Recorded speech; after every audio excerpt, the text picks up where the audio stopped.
good morning to you, our Camnet TV viewers, and welcome to the Monday edition of the Breakfast Show today, 5th June 2023. It is a wonderful day, and everybody's getting ready to start their work week. To present the show today, my name's Azipora Mshala, joined by my colleague Nelson Zulu. Nelson, good morning. Good morning, thank you. How are you, Zipporah? I'm fine. How are you? Almost said my beautiful colleague because always introduce me as my beautiful colleague, but she introduces me like that. So exactly, there's been quite some sort of a contradiction. Just like trying to strike a balance in beautiful, handsome, all that. So, but anyways, it's something that I'm getting used to.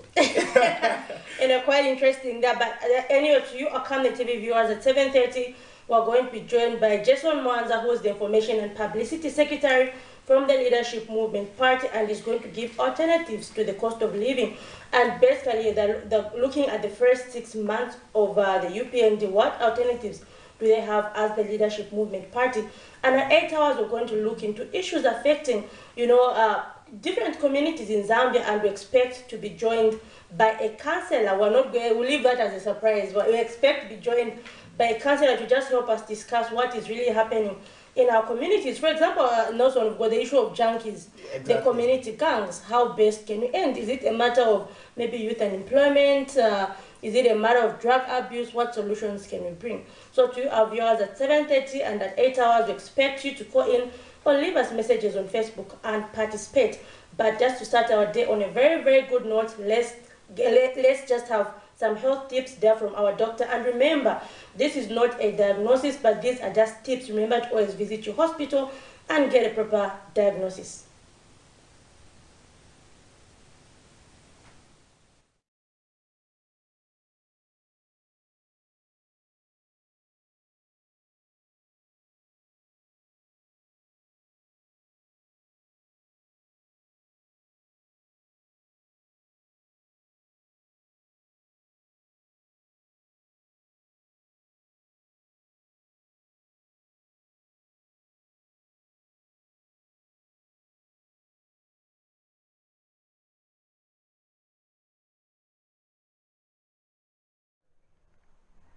Hi, good morning and welcome to the Health Corner here on the Breakfast Show. I am Dr. Nakobe Namfaya. So this week we are talking about yet another interesting topic. It's a condition that is very, very common amongst us, and we see it a lot in our communities, in the hospitals, and we're going to be talking about tuberculosis. It's an infectious disease, and it's very easily transmitted from person to person.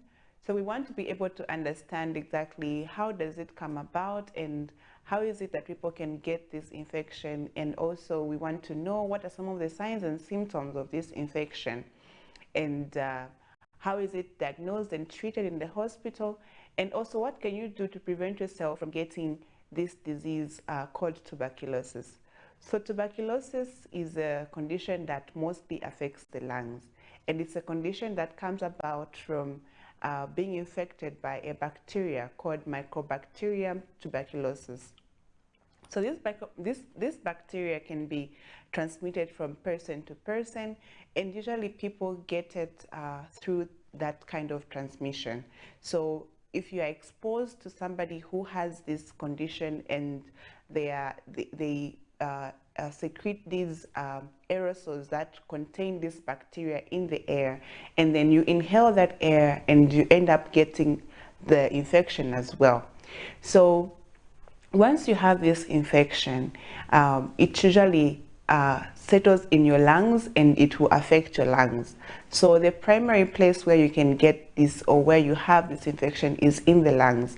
Most people who have tuberculosis have pulmonary TB or pulmonary tuberculosis, which means pulmonary means the lungs. So they have TB in the lungs, and so the infection usually attacks the lungs and it forms some cavities in the lungs, causes some lesions in the lungs, and In some cases, you can find that other people would get the infection elsewhere. So from the lungs, it's possible that the TB can travel to other places of the body as well. So it can go to any part of the body, basically. So to the brain, to the stomach or the GI, that is the spleen, the liver. It can affect even the kidneys. It can affect any part of your body. It can affect your lymph nodes, it can affect your skin and cause some lesions on your skin. It can even affect your eyes as well. So this condition does not only affect the lungs, it can affect any other part of the body. The other common part that usually is affected by this condition is the spine or the vertebral column. So people would have what we call Pott's disease, which is TB of the spine. So they would have this condition in the spine as well. So depending on whether it's a newly diagnosed condition or you are having it again, you can be treated differently based on how or based on whether it's the first time you are getting this infection or it's a new infection or it's an infection that is reoccurring for the second time or the third time. And also based on where it is, whether it's in the brain, whether it's in the back or the spine, whether it's in the kidneys or elsewhere in the skin, there are also different ways of treating it and also different time periods of getting treatment for this condition. And also, these days now we are also having multi-drug resistant TB, where people who have had this condition before and they were given treatment and they did not adhere to their treatment or they did not take the treatment completely, they did not complete the course of the treatment, they might end up being reinfected and have what we call multi-drug resistant TB, where they have this kind of TB that is resistant to so many drugs. The drugs that we usually prescribe for tuberculosis. So if you have multi-drug resistant TB, it means that we will have to use other types of drugs to treat the condition that you have. So basically what we are talking about today is that tuberculosis is an infection that comes about by being infected by a bacteria called Mycobacterium tuberculosis, which comes about because you have been exposed to somebody who has this infection. And so when the aerosols are released in the air and you inhale those aerosols that have got this bacteria, you can become infected as well. And the primary places where you can find this infection is in the lungs, but also it can go to any other part of your body. It can affect your kidneys, your liver, your stomach, your lymph nodes, your skin, your brain, and even your spine as well. So tomorrow we'll be talking about some of the risk factors. What are some of the risk factors? Are there people who are at risk of having this infection, and who are those people? So we want to understand what are some of the risk factors of TB. So make sure you watch again tomorrow. And if you would love to know more about so many other topics that we talk about here on the Health Corner on the Breakfast Show, you can also look at my YouTube channel, which is Dr. Nakubiana Mfaya on YouTube, and you'll be able to learn more about all these conditions. So make sure you watch again tomorrow. I'll see you again tomorrow. Take care of yourself and God bless.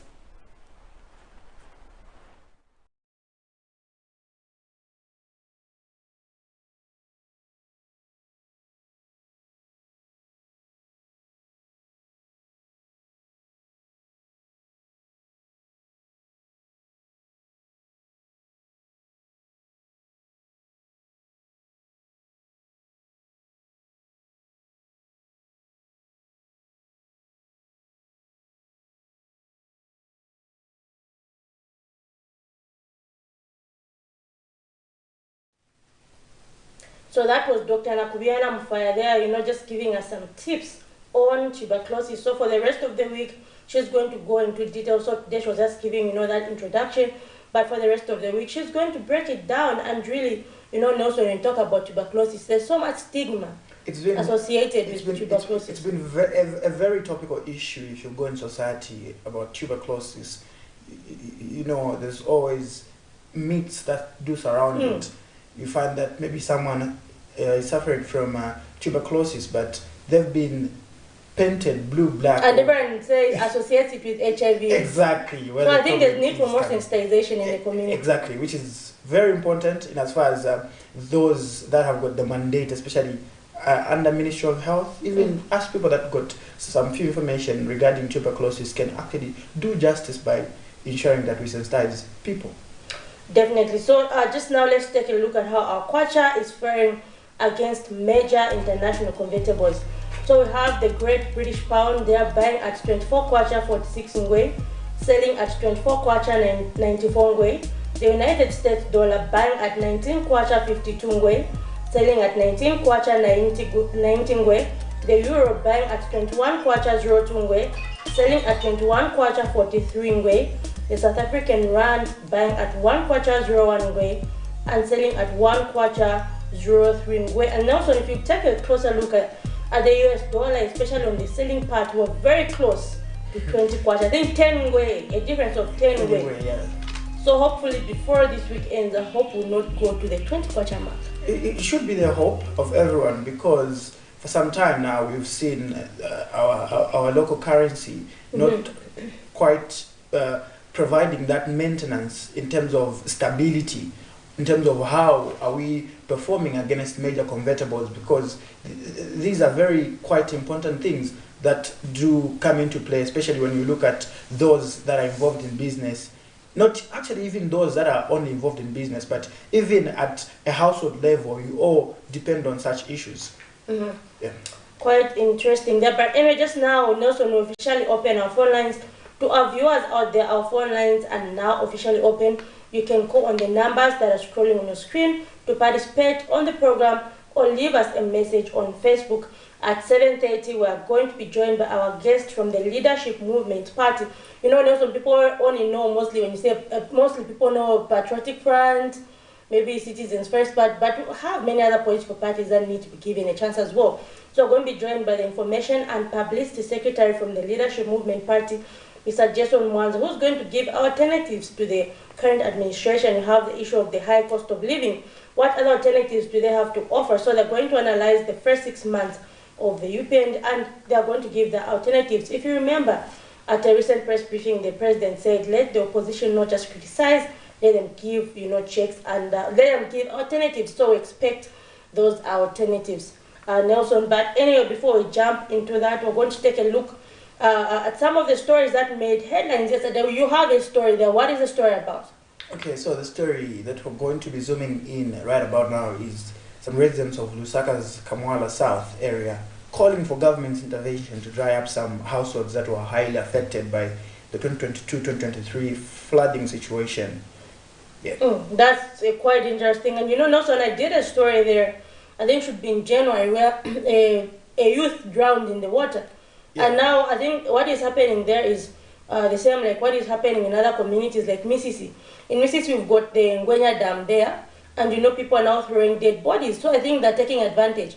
Exactly. Because from what I saw yesterday, it's not like anyone really recognized that man as being part of the community. So maybe it could have been killed somewhere else and people took advantage. I think that's what some residents were actually pointing out to, because if you're unable to recognize someone within your locality, it means that person is not within that locality. As a result, you tend to find that that person maybe was just killed somewhere and then dumped at that flooded area, and which is causing also a risk to the people that are just around that area, because not too long ago it was a boy that drowned.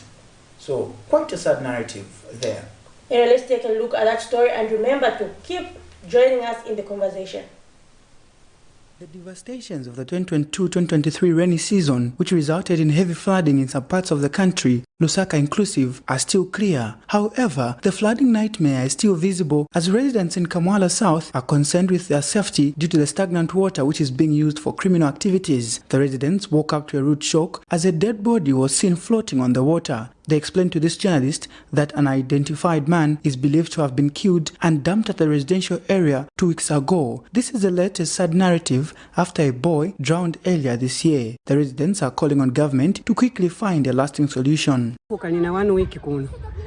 neighbor mairo pe bana banakuka mairo so bazunguluke kuseli baone kunyumba kulia bamayi wao ndiye pembe napeza board na kubolo niita na inatimami kwani munioneleko ine naona munga kapani imbwa oloni chichani so pamene nangena nekujumpa pa fence kwatu napeza zona ni muntu ndiye pamene nabauza natava makena makao ni muntu so tieni ku polisi so tikaibe kuenda ku polisi tinaenda futi kuza baneba ndiye banali na namba ya bakansela so kutumira bakansela ndiye kwamba ati okay kansela kanitumire bakapokola ndiye pe natumira bakapokola banabwera zona bana checking that was kuma 16 hours bana checking banabwera baona tieni body so ndiye pamene mailo banabwera usiku banakangiwa kaini pali chimugodi chitali pali manze mwamene mwayaonera so banakangiwa kuti bachose ndiye banatiuza titizabwera tikatenge titandize ko munjira iliyo otherwise ma dead bodies muzalika kukopa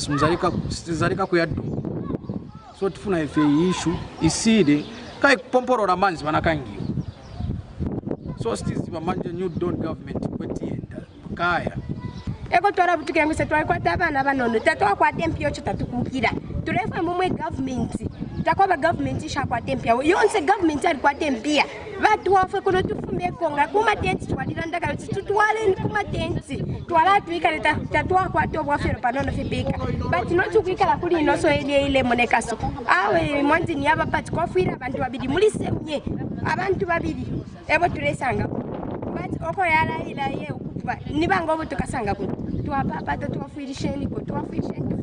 we don't feel safe. We no longer feel safe. It's not safe even for the children, as you can see.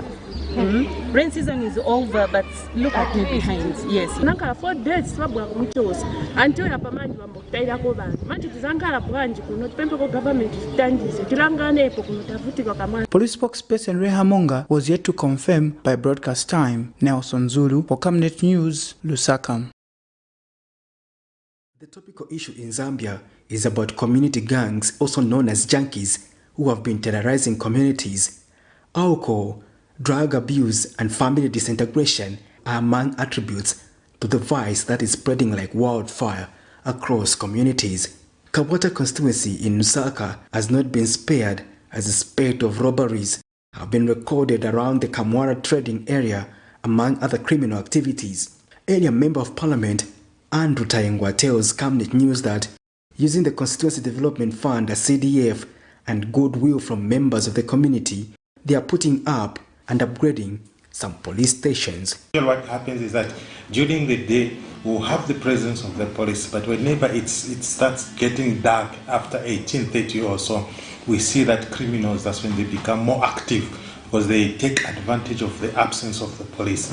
So we have actually engaged the police command. We have also written to Lusaka City Council that there should be an expansion of that police post and should be running at least within, should be running 24 hours in a day.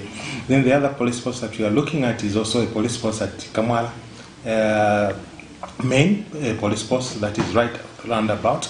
I think you have seen that there we have a container that has been there for years and years. I think even if we are dealing with criminals or suspects, I think we need to have a human dignity on how we should treat our people. So there is need also for us to put up a police post, a modern one. Meanwhile, in Chilenje Township, there's one notorious area called Mapuloto, a place littered with bars and home-based taverns and happens to be a hub for junkies and illicit activities.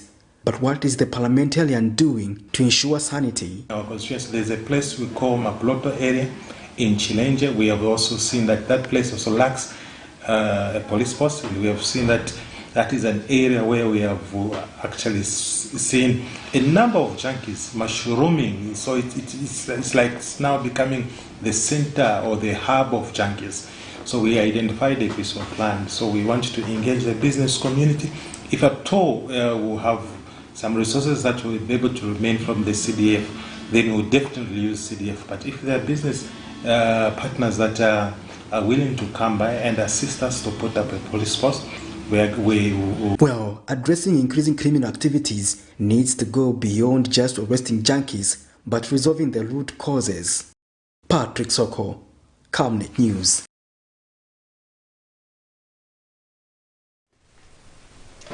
quite interesting there. So that was the Kabata Member of Parliament just talking about community gangs. Another story that we saw there from the same constituency where a body was found in the water. Nelson, your thought on community gangs? I think there has to be a holistic approach, and this approach should be inclusive, unlike just focusing much on making arrests, but what are we doing as a broader picture to a larger extent. For example, if we arrest these people, is there some sort of rehabilitation or some sort of advice that is given to them? Is there some sort of empowerment schemes in sort of skills being given to them, and like just making arrests? Because if you make an arrest today and someone is not empowered, probably when they are out of police cells, they'll still continue with that vice behavior. Yes, definitely. That's why you have, for example, Nelson, the person that we're about to host, you know, the party leadership has been advocating for the so-called junkies, you know, to be taken to the Zambia National Service, you know, and to increase production. But so I don't know. Can everyone be swallowed up? Not everyone, but I think that's definitely one of the good ideas. Or being yeah, it is one of the good ideas, but does it mean that ZNS has got some huge space that can actually ensure that a larger chunk of these persons or these youths are actually brought to their books? And I think he will explain when it comes in, because our topic Nelson talking about the cost of living and other alternatives to the UPND. So maybe that's one of the issues. For example, where I was saying there's high youth unemployment, how best can that be dealt with? So anyway, just now we take a look at a story that we did on Saturday with the Leadership Movement Party, where they were giving alternatives to the UPND as we get ready to host our guest. Let's take a look at that story. On its quest to offer alternative policies to the ruling United Party for National Development, UPND, the Leadership Movement Party held its weekly press briefings, with Saturday's theme being the 6 months of the UPND in 2023. On hand addressing the media were Party Secretary General Jairus Ngoma, Deputy Secretary General Chalwe Chandala, and Information and Publicity Secretary Jason Mwanza. The Party Secretary General has stressed the need for the UPND to come up with policies that would directly impact citizens through lowering the cost of living and creating numerous employment opportunities. He states that one way of doing this is by lowering the cost of production through providing affordable electricity and fuel energy. So what we are telling the Zambian people out there, the Energy Regulation Board, they need to advise the New Dawn to say, let's go where Russia is going. I mean, let's go where India is going. Let's go where China is going, where Brazil is going. Once we go that route, our economy is going to be worked on.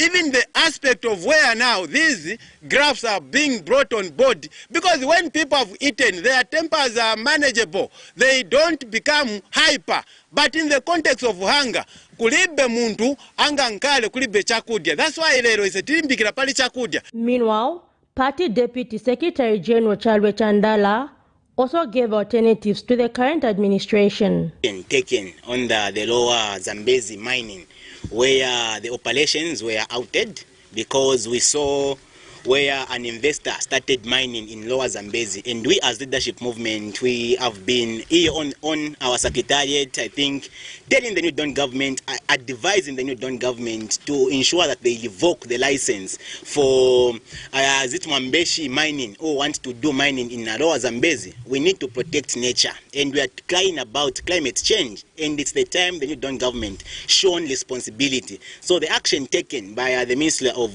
Green Economy, Mr. Collins Njovu, I think it's a welcome move. What we want now is the license to be revoked. Meanwhile, Party IPS Jason Mwanza says there is need for the current administration to put up policies whose funding will outlive their stay in office. Meal allowances for students. Those meal allowances are not sustainable because they have failed to point out where that money is coming from and whether it would be there even in the next 50 years to come. As Leadership Movement Party, we have always been saying, if you are not making money locally, then that is a danger to the country. you need to start going the route of local solutions.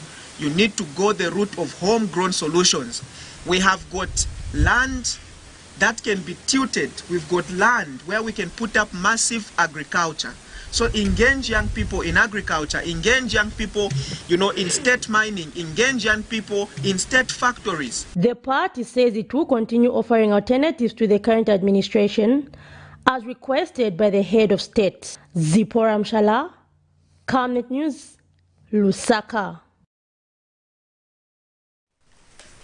So that was the Leadership Movement Party there, just giving its view over the first 6 months of the United Party for National Development Administration's rule so far in 2023. And we have been joined by the Party Information and Publicity Secretary, Mr. Jason Mwanza, who's just here to help us discuss further. So our phone lines are open. You can call in on the numbers that are scrolling on the screen and give your voice or leave us a message on Facebook to participate. Good morning, Mr. Mwanza, and welcome to the show. Good morning, Zipporah. Thank you very much for having me, and good morning to the viewers, and good morning, comrade. Good morning. Yeah, maybe just for the sake of our viewers there, what are some of the basic ideologies of the Leadership Movement Party in terms of when people hear leadership? For example, we had the Patriotic Front where people are saying more money in your pocket. So when people hear leadership, what should they remember? Well, I think what differentiates us from most of these political parties is the fact that we are not, based on non-realistic ideologies. And so even when you refer to, the previous regime and when they came in with more money in the pockets of people without explaining to the people how that money is going to come about, we knew that those are jokes. The Leadership Movement Party is anchored actually on 4 pillars. These are very simple, realistic, and, easy to remember, easy to act upon. And these are actually a savior to the nation of Zambia. The first is the fact that Zambia belongs to the Zambian people. So our ideology is we need to have access to land with title deeds. The Zambian people should have land, with title deeds. We are tired of living like squatters in our own country. The essence of this policy is evidenced by the number of people that have been displaced from their families, from their land, where their ancestors are buried. And government will just wake up and say, an investor bought this land, so you have to, evacuate. So most people are now realizing that actually we need to go the route of the Leadership Movement Party because we have been advocating for land with title deeds. These same title deeds can actually come in handy. When we talk about farming seasons. Because we've seen that FISIP has actually been a failed project, where you have to wait on government for you to get those inputs. When they come late, they are little. But if you have your land on title, according to the hectareage, you can actually walk in a bank, get a loan, use your land as collateral, and then you develop your land. So land with title deeds is principle to the Leadership Movement Party. Secondly, we've been talking about jobs to the Zambian youths.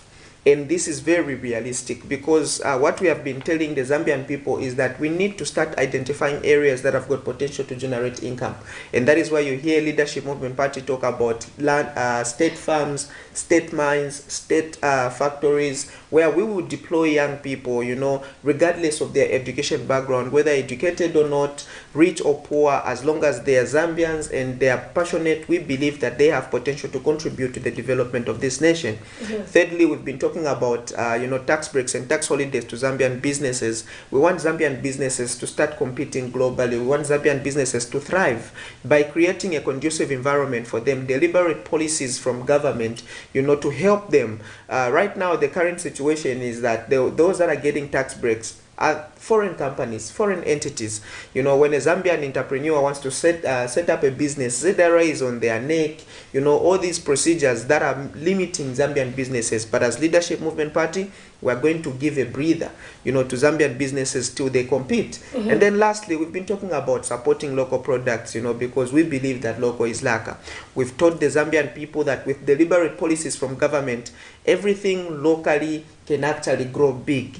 We are of the ideology that everything local is better than everything foreign. We believe that everything that we need as Zambians for us to develop is already inborn, is already within us. What we need to do is to interact with what we have, starting from land, minerals, water, the energy of the youths, for us to cause development. So those 4 pillars are actually what identify the Leadership Movement Party.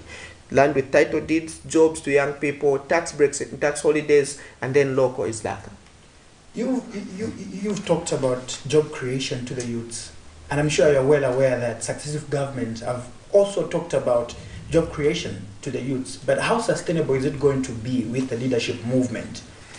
Well, most of the times when these governments come in and talk about job creation, the ideology is, their ideologies start with capital in form of money, without realizing that actually money is a byproduct. You need to have a product before you can have money. Money is a medium of exchange, so you need to have something that you are giving out for you to receive money.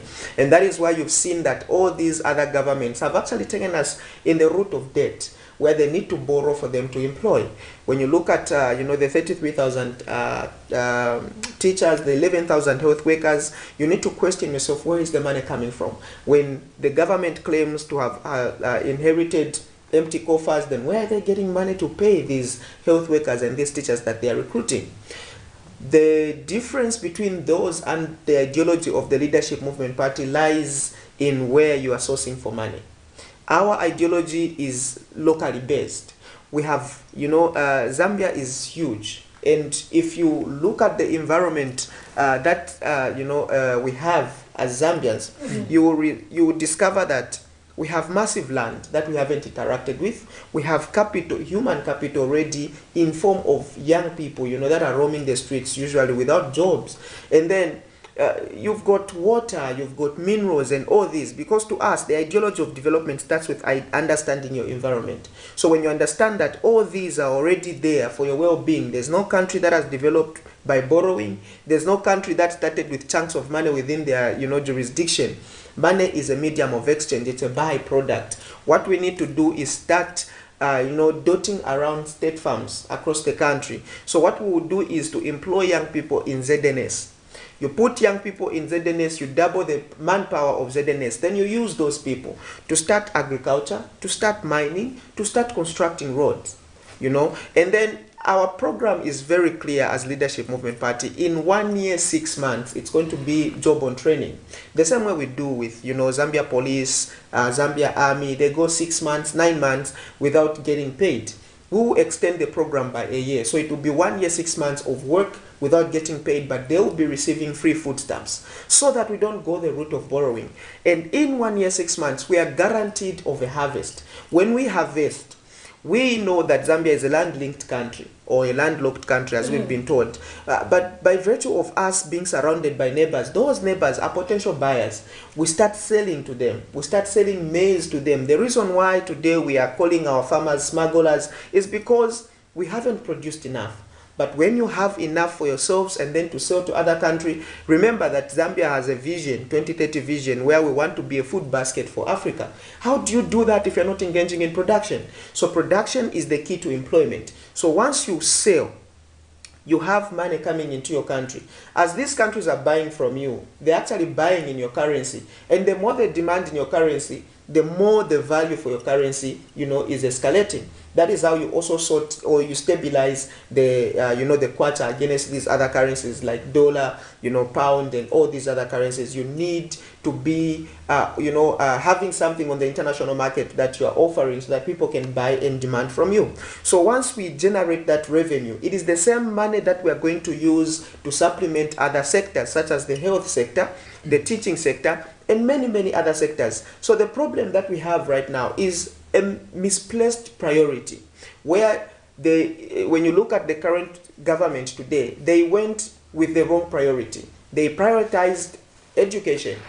When you look at, the education sector, when you put in money, money is actually going. It's not regenerating. It's different when you put money in agriculture, because money will be regenerating as you are selling. So that is how realistic and how sustainable our policy is, and how different it is from many, many others that have promised, you know, employment to the young people. Won't you need education for you to actually venture into all these agriculture and productive ventures? Of course, that is why I said misplaced priority. So you need, when you look at the hierarchy, education does not surpass food, all right? And moreover, if we were to talk about education, that would be a debate for another day, because even our education today is not sustainable. Our education today is not practical. How many engineers have we developed or have we produced from the University, you know, of Zambia that are not functioning, who are seeking for jobs from Chinese people? How many engineers have we produced and yet we are giving contracts to Chinese people, to Indians? How many you know, engineers from the School of Mines have we produced and yet we are not running our own mines? If we are to go even by the quote that, you know, education is the key to development in every nation, how many educated people have we produced and yet we are struggling with development? So even if we were to go the route of education, there are a lot of things that we need to change. And as Leadership Movement Party, coming from an education background, especially our president, you know, who is an educationalist, he will tell you that our education system needs a lot of panel beating for it to start producing practical graduates, unlike those that are just based on theory. So our education system is 99% theoretical and non-practical.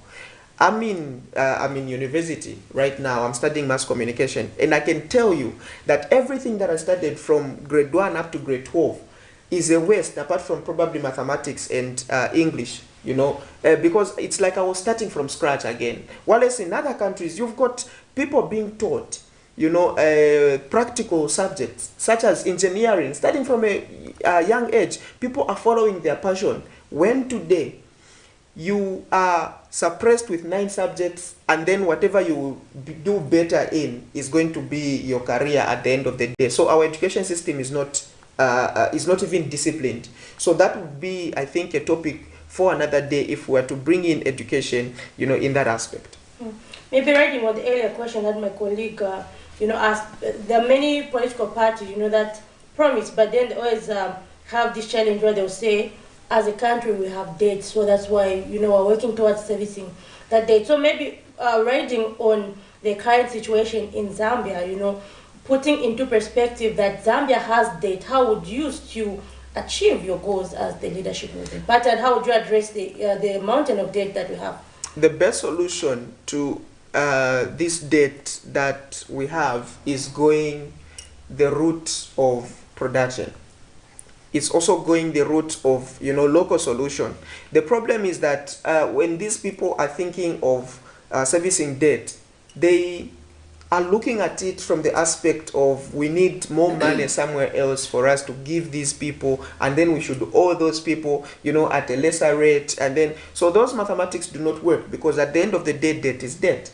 What you need to do is tap from the ideologies of the Leadership Movement Party, and this is what we have been saying. In 1 year, 6 months, it's literally possible for you to do away with debt, because you would have gone the route of production. So what we want to do is set up state farms, do massive agriculture, own mines, you know, let the government own mines, put up a mineral reserve agency where you start partnering with the people of Zambia, you know, so that those that have got minerals around them, those that have got minerals within their jurisdiction, they are able to sell to the government, and like calling them illegal miners. You know, the possibilities of Zambia running its own mines is seen in the illegalities, you know, that have been reported. Recently, there was a mine that was discovered just in Chalala there. That mine was in existence for over 13 years, and people were mining there. It's just, you know, they came out and said an illegal mine, you know, and yet people benefited from that.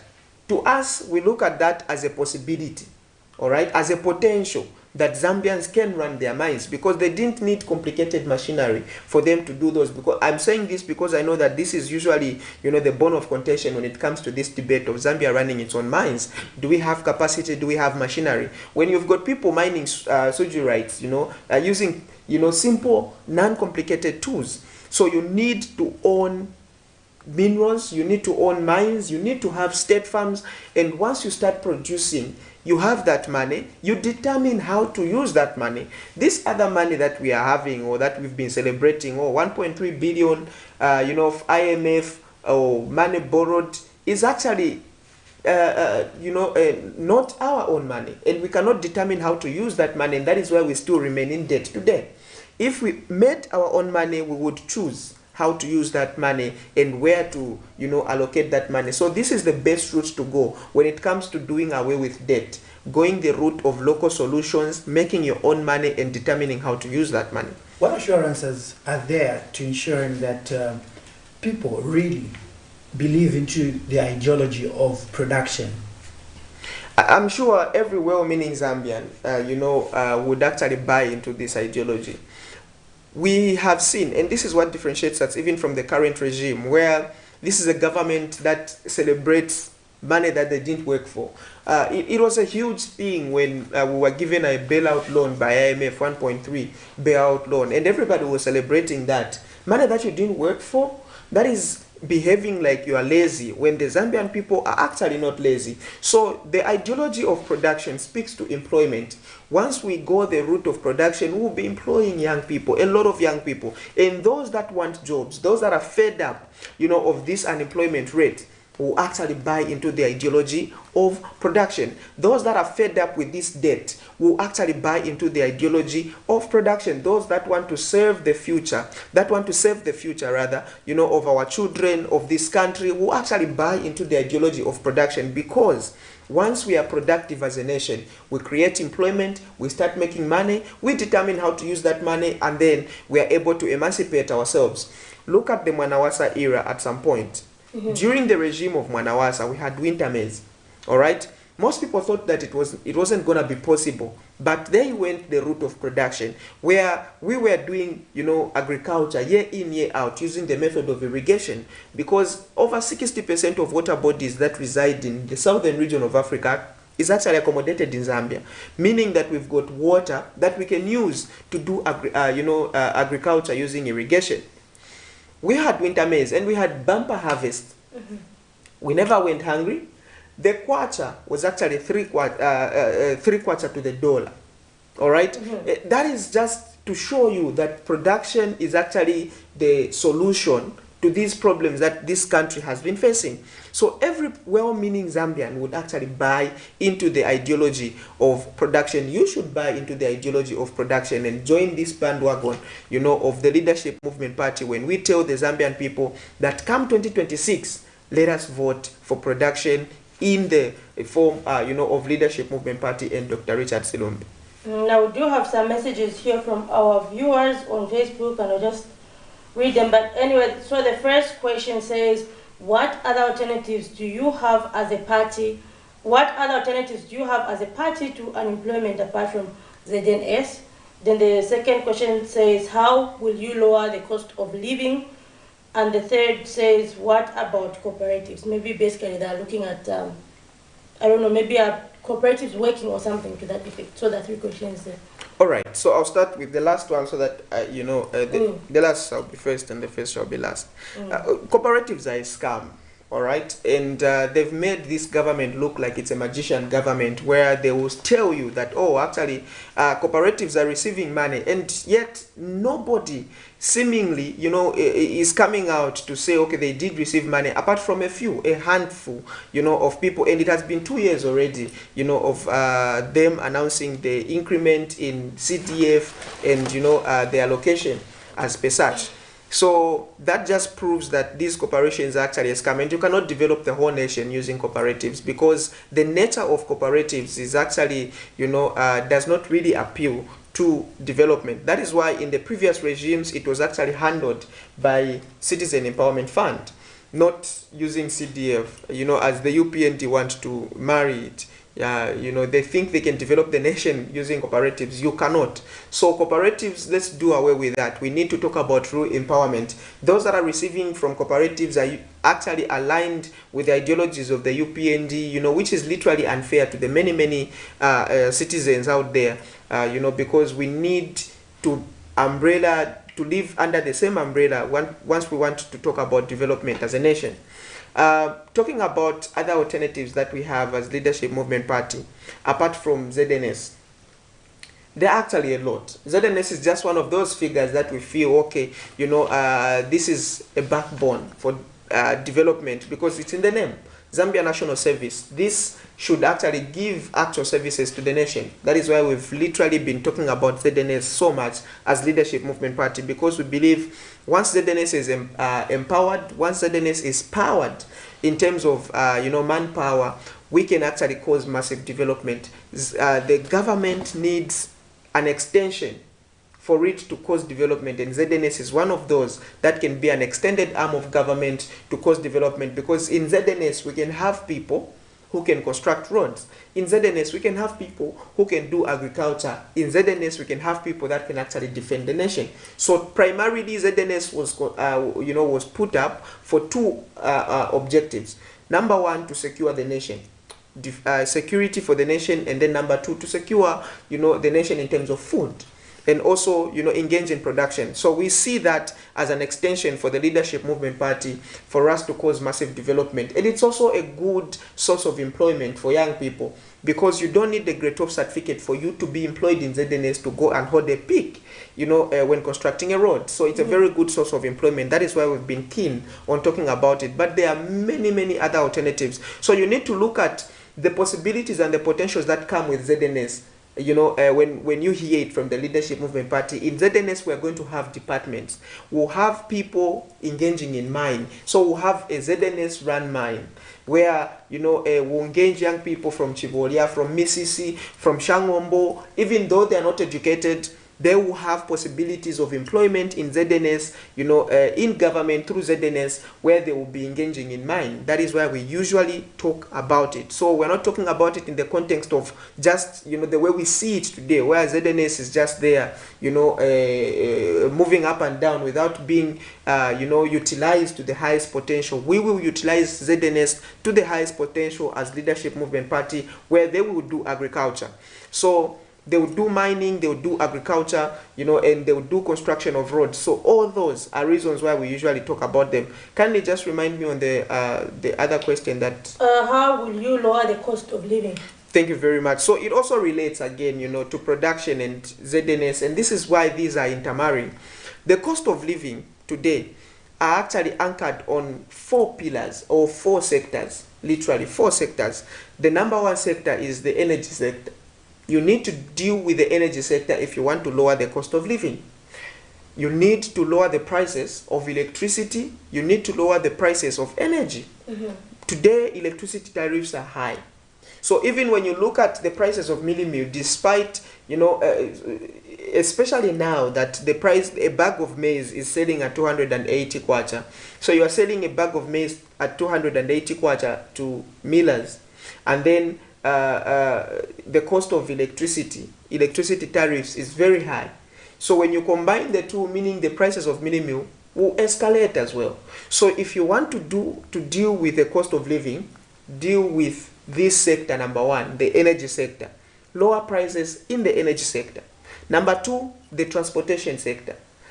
Things that need transport for them to move from one place to another. Once the transportation sector is affected, these two are literally affected.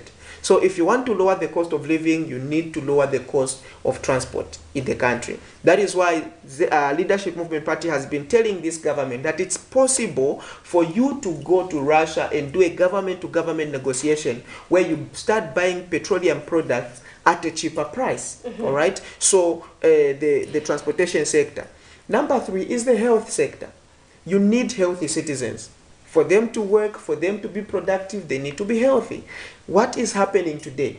You have got a situation where people are literally dying in the corridors of hospitals because there are no essential tools, you know, for nurses to work with. There are no essential drugs in these hospitals. I was hearing of a story where in rural areas, a ward is actually a tree. Nurses have to hang a drip to a tree, to branches, you know, in a tree. That is very unfortunate. After 58 years of political independence, we are still living in such a situation. That is very sad. So you need to deal with the health sector. And then lastly, you also need to now talk about agriculture. Yes, the agriculture sector. You need to be productive. So literally these four, energy, transport, agriculture, and health, are the major leads in terms of lowering the cost of living. It is not magic. You can't just talk about it and say we'll lower the cost of living. You need to work on these four. Once these four are touched, all right, and you know they are functioning effectively, then you would have lowered the cost of living. So if the UPND government is listening, listen carefully. Deal with the energy sector. We need to lower the tariffs of electricity and energy. Deal with the transportation sector. The petroleum products are very high, so transport has been affected. If you want to lower the cost of living, deal with the transportation sector. Deal with the health sector. Fire Madam Silva Masewo because she's non-effective. She's just been moving around in the night. That is witchcraft. She can engage in other things, but literally when it comes to the healthy sector, she has failed. Replace her with somebody else. And then lastly, deal with agriculture. This year, the farming season, we don't want the carelessness that we saw last year, where farming inputs went late to the farmers and they went in small amounts. Deal with the agriculture sector so that we can have security in terms of food. Maybe just looking at last week we had the head of states, you know, talking about they're actually considering increasing constituency development fund to 57 million come next year. So far, firstly we had 25.7 million, then this year we have 28.3 million, and next year we have there's a possibility that we may go to 57 million. Do you think that is attainable, and have we done the best with what we've had so far? Those are jokes. When you haven't utilized 25.7, it didn't work effectively. There is no project that you can point out to say out of the increment of CDF the people have benefited this. Not even a toilet in constituencies, nothing whatsoever. You just want to, you know, be squandering this money by giving grants and loans, and then you increase it to 28.3. Still non-effective. And today you're talking about 50. Those are jokes. Address the reasons why CDF was non-effective in 2022. Address the reasons why CDF was non-effective in 2023. Today, as we speak, what has CDF done? What has that money done? What has it resulted in? We've seen some areas where the schools, don't you think that should be acknowledged? We've seen schools, we've seen health facilities in some rural areas so far from CDF. Tell me one a health facility that was constructed out of CDF, completed out of CDF, you know, under this regime. Just was it on Friday? We did a story from Chinga province where they're actually constructing one. They are constructing in Shiwuyunji district. Exactly. So, because I have seen the stories, you know, I have seen stories where these health facilities are not complete. All right, are not complete. And when you look at that amount of money, 25.7, that's actually a huge amount of money. That can actually put up development at a very, very fast rate. Of course, increment in CDF is needed. Increment in CDF is very, very cardinal and important, but it has to work effectively. And this is where we are having challenges with the UPND government. The fact that their projects are non-working. You see, if we had a sensible government that wanted to appeal to the ideology of decentralization, they would have been allowing local ward councillors to come up with projects, MPs to come up with projects that are going to use that CDF as capital for them to start making money so that you lessen the dependency on central government. But today, when that money goes in these constituencies, it is going to consumption. All right. Once it goes to consumption, even the other year you will increase and no tangible results are going to be seen by the people. So compared to what we used to have in the recent past and what we have today in terms of the amount of CDF, and then comparing the results of what we had in the previous regimes and what we have today, you will see a big difference. Of course, I'm not saying that the previous regimes were actually working efficiently, at least there was a level of effectiveness to it. Unlike what we are seeing today, where we've got a huge amount of money being deposited in form of CDF, and yet it is not working. So even if the president will increase today, as long as there are no tangible results coming out from this money that he keeps on increasing, then we'll keep on calling it a scam and a sham. So we need practical and we need practical local authorities that are going to utilize this money for them to start engaging in projects that are productive. What are some of your concluding remarks, even as we wind up on the segment? I want to encourage the UPND, the next 6 months that are coming before we conclude 2023, get on the ground and be practical. Tap in the ideologies of the Leadership Movement Party. Be practical and listen to the people of Zambia. The plight of the Zambian people is that things are hard on the ground. So stop comforting yourselves or lying to yourselves using graphs that things are okay or we are moving in the right trajectory, because we are not. And lastly, join the bandwagon of the Leadership Movement Party, because it is the only hope for the Zambian nation. 2026, let's vote Leadership Movement Party and Dr. Richard Silum. Quite interesting. That was Mr. Jason Mwanza, the Information and Publicity Secretary of the Leadership Movement Party. Just now, get ready to transition to our next segment and take a look at one of the stories that we did on Friday, where some students in Livala actually acquiring different skills. So we'll be discussing various issues that are happening in our communities. Stay tuned. They are here showcasing the different skills that they are acquiring at Vavika Training Academy in Lusaka's Livala area under constituency development funding. These are youths drawn from 18 different constituencies in the country who are being trained in computer studies, fashion and design, plumbing, tailoring, and automotive mechanics, among other skills. The students have a message for other citizens in the country who may have been reluctant in applying for skills development under CDF to take a leap of faith. For those who are in society, I would rather tell them that this school, it's really helped us to achieve many skills, so that when you go into society, we teach others. It has helped me because I was just home. I didn't have anyone to sponsor me. I was home. So this CDF have helped me because I don't pay anything. Yeah. After kupuzira pari kosi, naine nikapuzira. So even when nichokera kwe school, yakona at least nzamu batandizira watungira uniform waka school. So my message to those people is that they should just work hand in hand with the councillors so that they can be able to get the forms and also engage themselves in this school. Actually, this school is very helping because you are not paying everything you are getting it for free.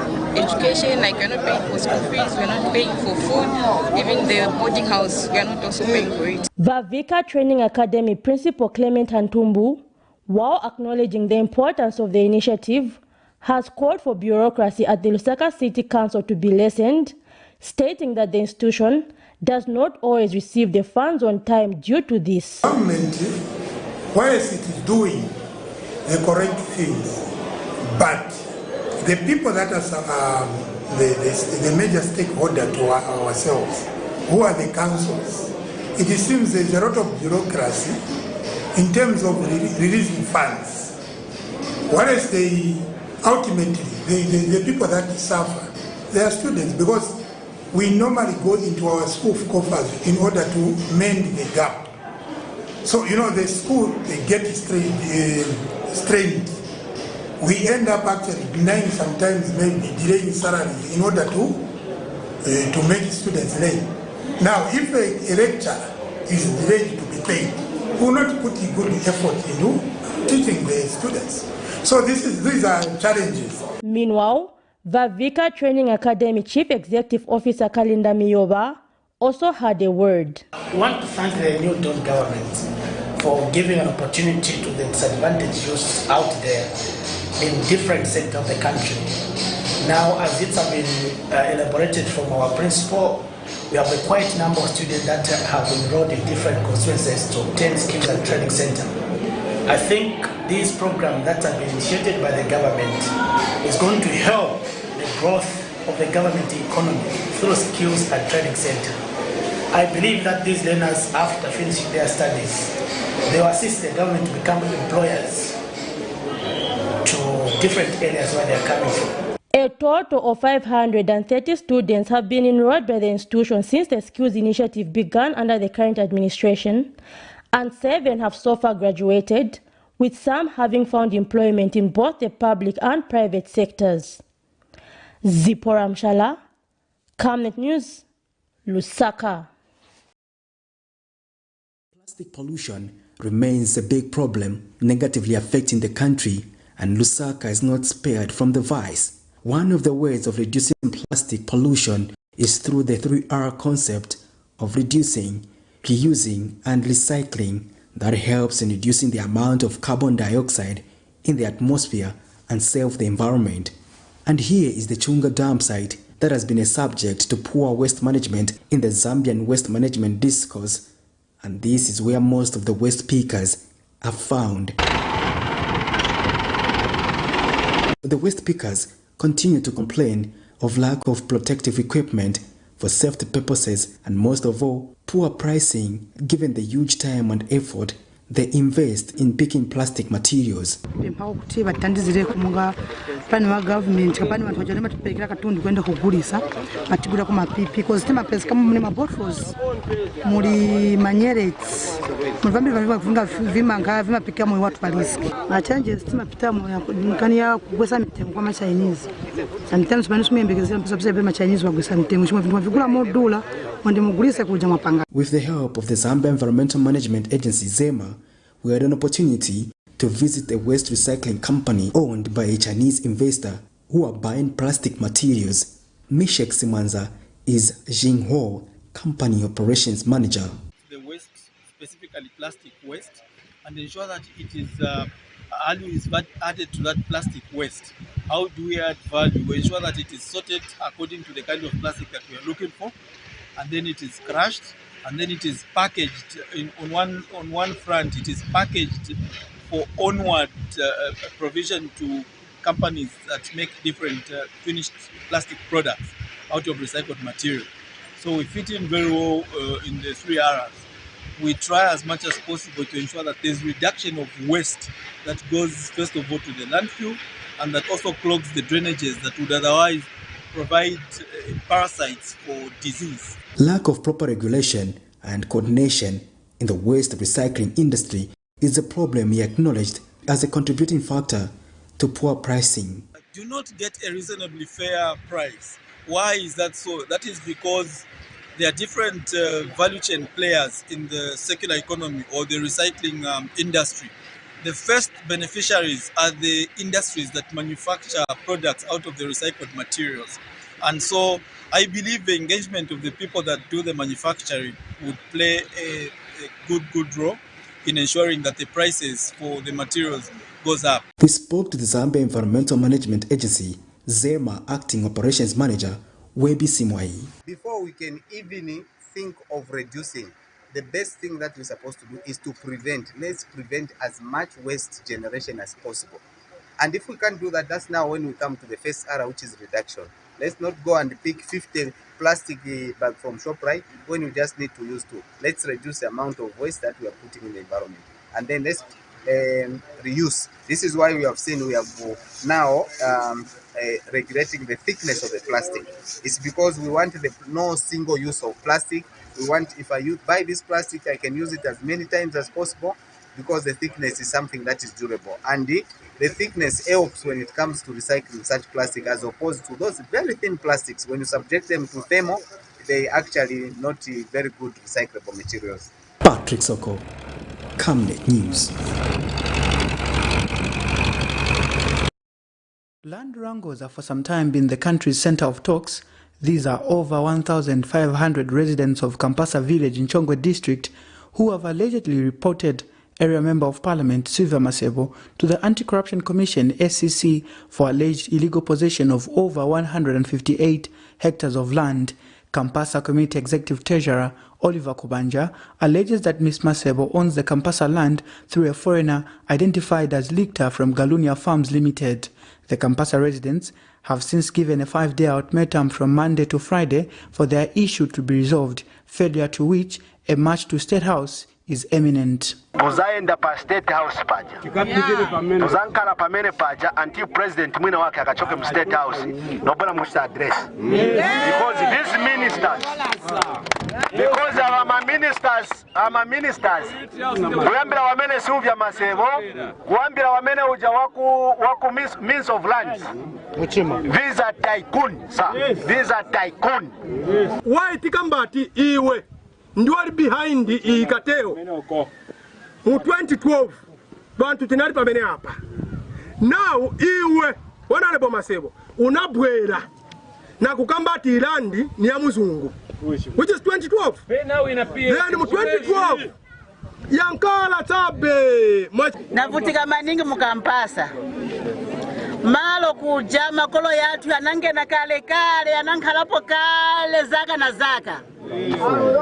Sono pamela tinankhala zaka paja takula pamela tinakula paja kuti timangeko kamalo katu akuti ayi chokani panatipilikisa kwati ndisagalu umu noto ikila waya ninga kutika pena tinaba koma stinabe ndiposo nobwela kuti pasa pano tinachepa bebambiri sibanapasiwe malo. Meanwhile, Minister of Land and Natural Resources, Dr. Elijah Mchima, has vowed not to entertain purported UPND cadres to be allocating and selling the said land illegally.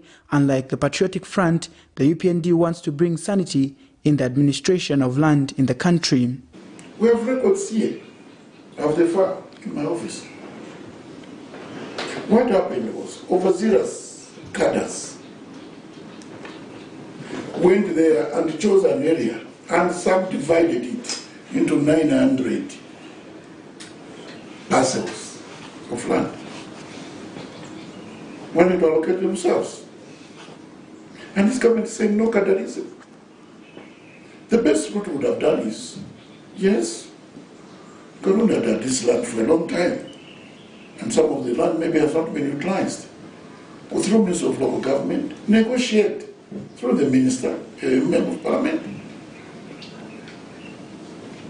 Go and talk to the owner. Either we purchase it or he subdivides a portion to help us. It happens. But not using the power like the way PF were doing it. Meanwhile, efforts to get a comment from Chongwe Member of Parliament did not materialize by broadcast time as her phone went unanswered. Nelson Zulu for Camnet News, Chongwe. Quite interesting stories there that are happening. Also, you did some of the stories. Can you give us some details? Wow. Campasa land saga. And you know that has been ongoing for a long time from last year. It has been going on for a long time, and it's really sad when you look at it from two thoughts, because on the other hand, there's a community that should be over 1,500 residents just from Campasa that are actually calling that government should actually give them this land.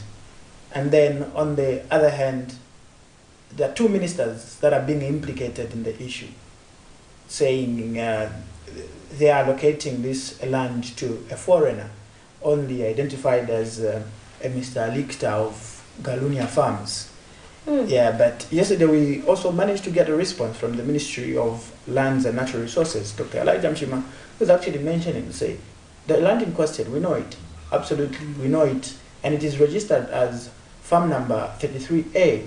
And what is happening is that if these people have got evidence against the people that I've mentioned, let them come through to my office so that we look at all these issues. And at the end of the day, we get to resolve them, because you're not just going to continue making allegations if you've not provided proof. And then aside from that, he goes on to say this land saga in Campasa was actually spearheaded by some cadres, and as a UPND administration, we're not going to tolerate that. Yep. There are a lot of land issues, and also I don't know why we're going wrong. Is it Africa? Because I don't know if you in USA, if you can hear Okay, of course they're there, but in the developed world, I think land is well administrated, you know what I mean? But here you find that even, you find that you have a house, before you know it, someone else comes with the same title deed and all that. But is it a few weeks ago you saw the Ministry of Lands, launching the new system? Yes, the new system, and we just hope that it will bring, a difference. Yeah, he's very optimistic and very much confident about the same, because yesterday he talked about the new system that is actually being introduced after phasing out the other one that was there. And with this new system, it means that people will now begin to go again to the Ministry of Lands and Natural Resources to ensure that they verify their details. So, if you are Zipporah Mshala and you're registered under Ministry of Lands, you own a property or a house. For you, if your email or your number is missing, there's not going to be a verification for you. Not until you go there, you look at all these processes. But again, you can access their services online. And then they're saying, with this process, with the coming of this process, what's going to happen is that all those issues, all those illegalities that were linked to land wrangles will actually be resolved, simply because this system is trying by all means to phase out all the outdated data and then update it. Quite interesting. And the issue that's happening, so another time we did attend a meeting at the Ministry of Lands, with a different stakeholder meeting where there were different stakeholders, and what really came out where some people were saying some papers at the Ministry of Lands, some people have actually been stealing papers at the Ministry of Lands. So I'm saying, why are we going wrong as a country? And I've also done a lot of land stories, Nelson, and we find that some of the complaints, there was this woman last time who gave a complaint saying she bought land near Mkango Barracks there, and when she went to get the title deed, the title deed was showing that the land was in Mukushi, imagine. So when she found out, when she dug deeper, she found that she had been displaced, by some alleged person working in there at the Ministry of Lands, because they were allegedly interested in that piece of land. So she was saying, when you followed the map, it took us to in Mukushi. Imagine from I think that's under Chongwe. Mikango Barracks is under Chongwe. Yes. So imagine from Chongwe, you find yourself in Mukushi, or because someone is allegedly interested in your land. So we need to make sure that there's that equality for all citizens. If you're talking about land, they mean that only those people who are connected should have land, but it means that all citizens should have access to land. And Nelson, just last week, there's this issue which we were discussing, saying what land rights should non-Zambian nationals have? What land rights? Imagine also, do you have a piece of land there where you are? How easily accessible is it for you? We're talking about the prices, for example. Yeah, it's very difficult. How are the prices for, you find that a non-Zambian national can easily buy land. So we find that as citizens, we should have policies that favor ourselves. I think, speaking to that as well, even as we try to stabilize things in as far as land wrangles are concerned countrywide, there's also need to ensure that traditional leaders are incorporated in these activities, because to some extent I feel traditional leaders have got a certain perspective that they've created. They feel they own most of the land where their chiefdom are based, and as a result, if they see someone in the name of an investor, they tend now to provide that land to someone at ease, which is again a challenge, because when you look at some of these laws that we have, you find that there's state land and there's land that should just be leased out, but you find that all these issues continue to pop up, and as a result, you're asking questions. Is there really a cooperation between the traditional leadership as well as the mainstreaming government that is actually in front of steering the country's run? Because it is quite saddening. It is quite saddening. Someone goes informs of an investor the given land, and when you go there as a Zambian, you'll be told, no, for you to be given land, you need to pay something. For you to be welcomed at this chiefdom, you need to pay something. So I think all those are issues that should be considered in as far as Ministry of Lands and Natural Resources embarking on a project to ensure that they update the system at the ministry. And you know, Nelson, talking of land, we have, talking of traditional leaders, just recently we have, is it in Nangoma, in Central, it should be under Central Province, where we have this wrangle that is ongoing between residents of that area, where we find that the chief, you know, told some investors to carry out activities, and the member of parliament says they are cutting down trees. So he has actually given a directive for those people to cease operations. So I think that is one area where we need, you know, to look into where you're saying what is the relation, like how far can a traditional leader go? And really we need sensitization in such areas. We're talking about fighting climate change. Yeah. If we're fighting about climate change, everyone needs to be on board, traditional leaders, you know, and other stakeholders. So when we talk of land in Zambia, I think we need a national endeavor. From what we have observed Nelson doing stories in the field, there is need for a national endeavor. Yes, a need for a national endeavor cannot just be ignored. It cannot be ignored. I think all these matters will be best discussed. Take, for instance, the high-level meeting that was called for by the Ministry of Local Government that involved some CSOs, traditional leaders, just on alcohol abuse and how the country would come up with a good policy that favors everyone. And in my view, something tangible, something positive came out from that. Why can't we also do the same in as far as Ministry of Lands is concerned, so that all these issues pertaining to land are actually addressed?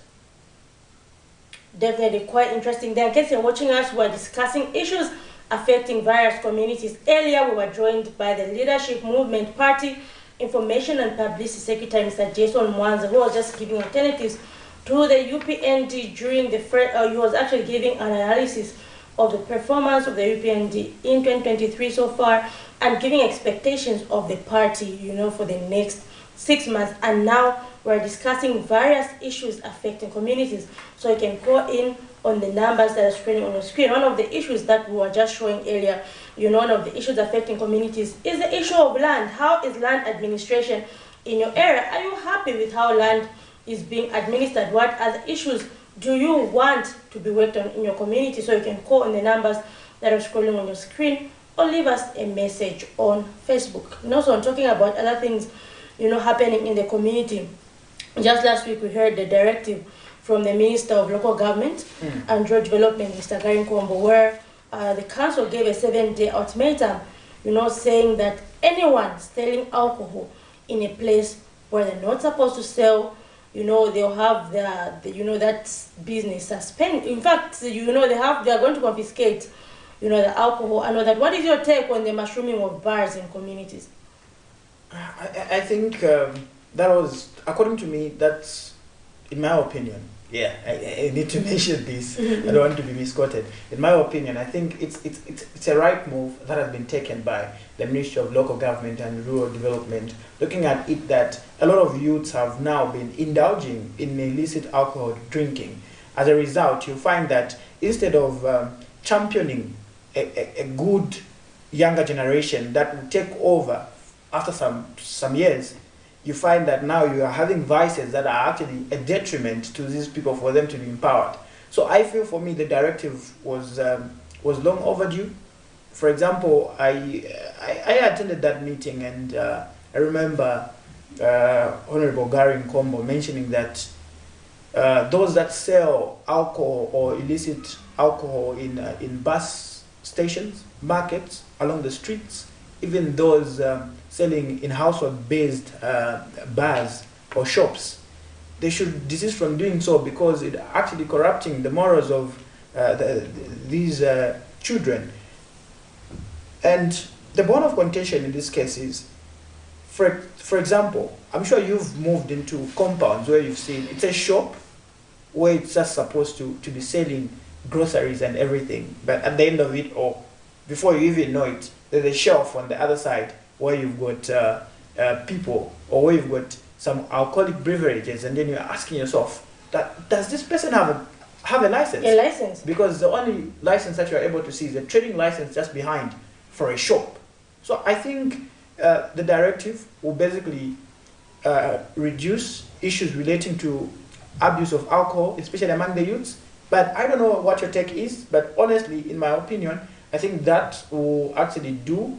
But on the other hand, is what happens now to those people that are actually saying this is my only source of livelihood? So they have to comply to the law, because you find that, you know, Nelson, when you're given a liquor trading license, you're even told the place you're supposed to put it, the operating hours, because you find that people are not following the law. They're putting up anywhere and everywhere and exposing, you know, children at a young age to alcohol. Just like you mentioned earlier, saying, you know, there's some shops that have turned into bars. There's a shop just near Mahatma Gandhi grounds in Mutendere where I stay, and you find that Nelson, the last time I went in there, I went to buy, you know, washing powder. The next time I walked there, there were bottles everywhere, not even anything else.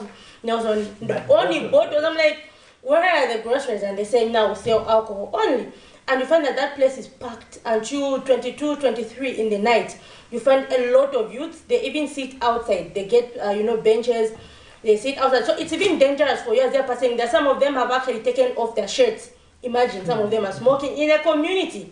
You can't imagine that. And we wonder why we have a high number of HIV cases, teenage pregnancies, and even break-in cases in homes. We have a lot of thefts. Now imagine that is happening, and the next place is a house and all that, and there's even a school nearby. So you find that, you know, people need to put these things in the right places, basically. And I think for some time here in our country, we've actually disregarded the law with impunity. I think it is high time that an illegality be considered an illegality, regardless of what excuse would be there, but an illegality should be an illegality, because you're not going to indulge into a business that you don't know about. So it's very important, and I hope the Lusaka City Council and other local authorities countrywide will take up this directive very seriously, because it is something that is affecting our communities, and if we leave it just like that unaddressed, it's going to be very challenging to have a good crop of youths that we shall call future leaders. Because papers say imiti ikula impanga. Now if imiti ikula impanga and then the impanga is not safeguarded, how do you make a future generation that is going to be beneficial to the country? And speaking of alcohol, Nelson, you know, if we're talking about, you know, introducing a good alcohol policy, you know, we have this issue of cachaso, where you find that I feel like there has been maybe policy inconsistency, where you find that, of course, we found these people were being, you know, advised not to brew the beverage, but then after that incident where some people went crying, you know, on social media, it's like everything has calmed down, and really after that, it's more like as if they have been given a go-ahead. You know, everyone, if you just approach, for example, if we're doing news, you approach some people, then they tell you, didn't you hear the minister apologize? So he did apologize to that family at that particular time, but it does not mean that, you know, I apologize to all cachaso brewers out there. So if we're talking about ending, you know, alcohol abuse and illicit brews like cachaso, I think there's need for consistency. If one starts, I think there's need to follow up. And we've been hearing talk of them saying they want to make sure that it actually has the correct, you know, alcohol percentage to make sure that it is not dangerous. Hopefully that's one of the things that's going to be considered, because even during that meeting last week, Zipporah, what came out was the minister took into consideration a submission that was made by one of the traditional leaders that actually called for government to legalize the brewing of the local brew cachaso, so that those that are in that business tend to benefit, and they just put up a good framework that's going to regulate the market and ensure that these people are actually not left out as far as economic activities are concerned. So hopefully those issues are going to be incorporated to ensure that everyone has got a clear picture of what exactly we need to be doing in as far as legalizing cachaso is concerned. Because I'm sure there's also an issue of creating a standard, because all these alcohols that we have on the market, they have a standard. So probably I'm looking at it from a perspective that much as the consultation was done from the traditional leaders, the CSOs, the church and others, there should also be a serious introspection of what really do we need to include in as far as legalizing cachaso is concerned. Because on the other hand, we might be talking about yes, eradicating people that are involved in the illicit sale of alcohol or in various markets, be it bus stations, markets, household shops and everything. But again, we might be promoting the vice on the other hand if we legalize cachasu without incorporating critical policies, critical rules that should govern the legalization in as far as brewing cachasu is concerned. And anyway, Nelson, even as we come to the end of our show, basically, I think the alternative, the ultimatum is coming to an end, is it, of the minister? And I just, look forward to seeing what will happen, the face-off between the Ministry of Local Government and the, the illegal alcohol sellers. And, I'm just wondering, just last week I actually began this story. I think we have to finish it today. And most of the people I was talking to were saying we're not even aware that there was such a thing. These are people selling. So I think we need a lot of sensitization. When you carry out a news item, maybe the relevant authorities need to carry out sensitization on the ground, because people are saying, we're hearing it from you. So I don't even have all the details. Maybe they're too drunk to watch the news. I don't know. And that's on a lighter note. Maybe they're too drunk to watch the news. So I think that needs to be coupled with community sensitization, because Nelson, apart from just giving people these rules or saying we're going to confiscate, I think sensitization will actually yield long-lasting results. You find that many other times that people, of course, they can confiscate. For example, let's talk about street vending. How many times have they confiscated but they still come back? So you find that we may be facing the same battle with the illegal sale of alcohol. So if people are sensitized, they know the dangers that lie. Maybe they've been, because some of the complaints that I was hearing, some people are saying we need, is it 90 days to get a license? Meaning, for me to get my, for me to go and get the license, I need to stop operating for 90 days because I will not have a license. So for me to, I'll take about 90 days. So within 90 days, how do I spend to feed my family? So those are some of the things. So how can we lessen some of these bureaucracies, maybe to encourage more people to comply? Yeah, sensitization I think should be among the priority as far as the council is concerned.